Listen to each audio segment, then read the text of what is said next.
এই যে অনেক ডিসি, এসপি, সচিব, অনেক পুলিশের ওসি টসি অনেকে কিন্তু বিএনপি সাজার চেষ্টা করতেছেন। কিন্তু আপনাদেরকে একটা জিনিস বলে রাখি, সামনের হিসাব নিকাশ কিন্তু সব কথা সোশ্যাল মিডিয়াতে বলা যাবে না, কিন্তু সামনের হিসাব নিকাশ কিন্তু অত ইজি না।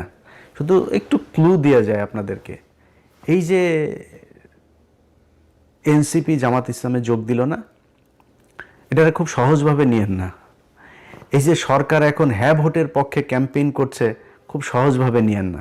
এই যে রিসেন্টলি দেখবেন সেনাবাহিনী আপনার সন্ত্রাসী ধরপাকড় শুরু করেছে না, যাদেরকে দিয়ে মারামারি করবেন, শয়তানি করবেন, মানুষের ভয়ভীতি দেখায় ভোট নেবেন, নির্বাচন আসতে আসতে কিন্তু এই ধরনের লোকজন পুরো শূন্য হয়ে যাবে। যেসব ডিসি, এসপি, ওসিরা বাড়তি দালালি করে তারপরে মনে করছেন কোনো একটা দল ক্ষমতায় আসবে, মনে করেন হাইপোথেটিক্যালি ক্ষমতায় আসলো, এই যে আমি কোনো দলের নাম বলছি না, যে কোনো একটা দল আসলো, আর সেই দলের দালালি আপনি করছেন, মনে করেন সেই দলটা 5 বছর পরে যাবে না ক্ষমতা থেকে। আপনাদের যাদেরকে মাপ করে দেওয়া হয়েছিল 5 তারিখে, তাদেরকে কিন্তু মাপ করবে না এর পরের বার। সো খুব হিসাব করে আপনি আপনার দায়িত্ব পালন করবেন, বাড়তি সুযোগ সুবিধা দেওয়ার চেষ্টা করেন না। কারণ জামাত ইসলাম যেই পলিসি নিয়ে তারা আগাচ্ছে, সেটা হলো প্রতিটা কেন্দ্র তারা কাউন্ট করবে। এবারের আগের থেকে বলে রাখি, এবারের নির্বাচনের ফলাফল ঘোষণা হইতে পারে 3 দিন লাগতে পারে, কমপক্ষে 3 দিনও লাগতে পারে এবারের নির্বাচনের ফলাফল। কেন লাগতে পারে?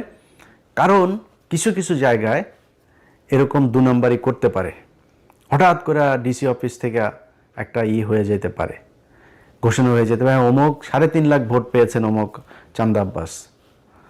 এখন চান্দা আব্বাস যে 3.5 লাখ ভোট পেয়েছে, এখন পাটোয়ারির ভোটগুলি তো জামাতের লোকজন তো প্রতিটা কেন্দ্রের ভোট তারা কাউন্ট করেছে, কেন্দ্র থেকে ফলাফল নিয়েছে, ঘোষণা দিয়েছে ওইখানে যিনি আছেন প্রিজাইডিং অফিসার।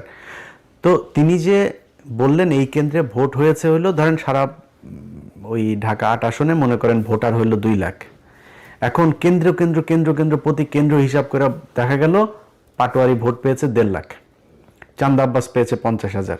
কিন্তু তার আগে ওইদিকে রিটার্নিং অফিসারের অফিস ঘোষণা দিয়ে দিয়েছে ঢাকা আসনের বেসরকারিভাবে বিজয়ী হয়েছেন চান্দা আব্বাস। এখন প্রতি কেন্দ্রের ভোটে ক্যালকুলেটর করে দেখা গেল যে ভোট বেশি পেয়েছে তখন কই যাবেন? সো এরকম 2-1 জায়গায় ঘটতে পারে, আর বেশিরভাগ জায়গাতেই এরকম করা যাবে না। খুব সুষ্ঠু একটা ভোট হবে, এটা মাথায় রেখে তারপরে নির্বাচনে কাজ করতে হবে। যাদের এই যে ঋণ খেলাপি টেলাপি যারা করে এখন নির্বাচন, এই যে হাসনাতের এইখানে ব্যাংকের কর্মকর্তাকে জোর করে আদালতে নিয়ে এখন বলানো হচ্ছে যে তার সাথে আমাদের মীমাংসা হয়ে গিয়েছে। যে ব্যক্তি এটা করছে সে ক্ষমতায় গিয়ে পুরো ব্যাংক খেয়ে ফেলবে। আমি তার কেন বলতে, এই লোকটার গতকালকে একটা ভিডিও দেখলাম, তা সাংবাদিক ছবি তুলছে, প্রচণ্ড খারাপ ব্যবহার করে সেই লোকটার সাথে করছে। এ নাকি মানে হুদাই মানুষজনের ধরে চর থাপ্পড় মারে, রিক্সাওয়ালা এদেরকে গাড়ি থেকে বের হয়ে যায়, রিক্সাওয়ালা ধরে থাপড়ে, মানে খুবই মানে বেয়াদব টাইপের লোক। তো এই ধরনের একটা লোক আপনার এলাকার এমপি হবে, এটা মানুষ মানবে যখন আপনার হাতে অপশন আছে। আগের হিসাব বাদ, আওয়ামী লীগের সোর্স ছিল, আপনি একটা বদমাইশ ছিলেন, এটা অন্য জিনিস। এখন তো নিজেদের পকেটের টাকা খরচ করে ডিসিপ্লিন একটা দল আপনার অপোজিশনে। সো সেই সাধারণ মানুষগুলো যারা সুইং ভোটার, সেই সুইং ভোটারগুলোর সিদ্ধান্ত কোন দিকে যাবে, সারা জীবন কিন্তু এই সুইং ভোটারদের ভোটের মাধ্যমে এই দেশে রাজা নির্বাচিত হয়েছে, পরাজিত হয়েছে। সো এবারও সেটাই হবে আমি আশা করি। এবং সেই সুইং ভোটাররা কোন দিকে ভোট দিবে সেটা আমার মনে হয় বিশ্ববিদ্যালয়ের ছাত্র সংসদ নির্বাচনগুলোতে কিছুটা দেখিয়ে দিয়েছে। আমরা বিএনপি এবং জামাত, তাদের মধ্যে সে আওয়ামী লীগ বিএনপির মতো অবস্থা, আওয়ামী লীগ জামাতের মতো অবস্থা কখনো ফিরে আসুক আমরা চাই না। একটা দল নির্বাচনে জিতে আসবে, যারা এক্সট্রিম কথাবার্তা বলে তারপরে এই 2 দলের ভেতরে গ্যাঞ্জাম বাজাইতে চান, আপনার সোশ্যাল মিডিয়াতে কমেন্ট করে ভুয়া ফেক আইডি খুলে তারপরে 2 দলের ভেতরে ডিজেএফআর কিছু আছে, আওয়ামী লীগের কিছু আছে, ইন্ডিয়ান কিছু আছে, এরা এগুলো করতে চায়। আমি সেই রাস্তায় কখনোই হাঁটবো না। বিএনপি এবং জামাত, এই দেশে 2টা রাজনৈতিক দল থাকতে হবে। সো 2টা রাজনৈতিক দল যেহেতু থাকতে হবে, আমি মনে করি বিএনপি এবং জামাত এই 2টা আমার বেস্ট চয়েস। সো তাদের ভেতরে প্রতিযোগিতা থাকবে, প্রতিদ্বন্দ্বিতা থাকবে, কখনোই সে আগের মতো প্রতিহিংসা হবে না, আগের মতো মানুষ গুম হবে না, নির্বাচনে জেতার জন্য কাউকে আপনার ফাঁসি দিয়ে মারা হবে না, নির্বাচন করতে পারবে না এই জন্য কাউকে জেলে নিয়ে রাখা হবে না, জেলে নিয়ে স্লো পয়জন করা হবে না।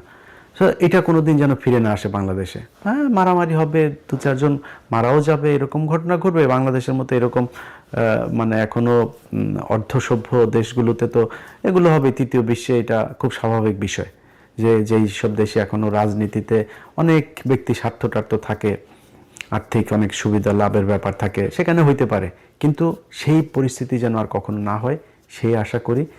সেই কারণেই আমি মনে করি যে সামনের নির্বাচনটা একটা সুষ্ঠু নির্বাচন হবে, এবং সেই নির্বাচনে আমার জন্য আমার ব্যক্তিগত মতামত, যদি বিএনপি অথবা জামাত এমন একটা কিছু করতে পারে, তারা সেটা নির্বাচনের আগে নিশ্চয়ই ঘোষণা দেওয়ার দরকার নাই, দিবেও না। তাদের একটা একটা কি বলে কি সরকার, জাতীয় একটা সরকার টাইপের, যারাই ক্ষমতায় আসুক, দেখা গেল যারা সংখ্যাগরিষ্ঠতা পাবে তাদের প্রধানমন্ত্রী থাকবে। এরপরে কয়েকটা মন্ত্রণালয়, কতগুলো আসন পেলে কোন কোন মন্ত্রণালয়ে কাদের কোনটা থাকবে, এরকম কিছু মন্ত্রণালয়গুলো তাদের কিছু ভাগ দেওয়া এবং সবাই মিলেমিশে দেশটা চালানো। আমি মনে করি এরকম কোনো কিছু একটা করলে সবচাইতে ভালো কিছু হবে, এবং আমার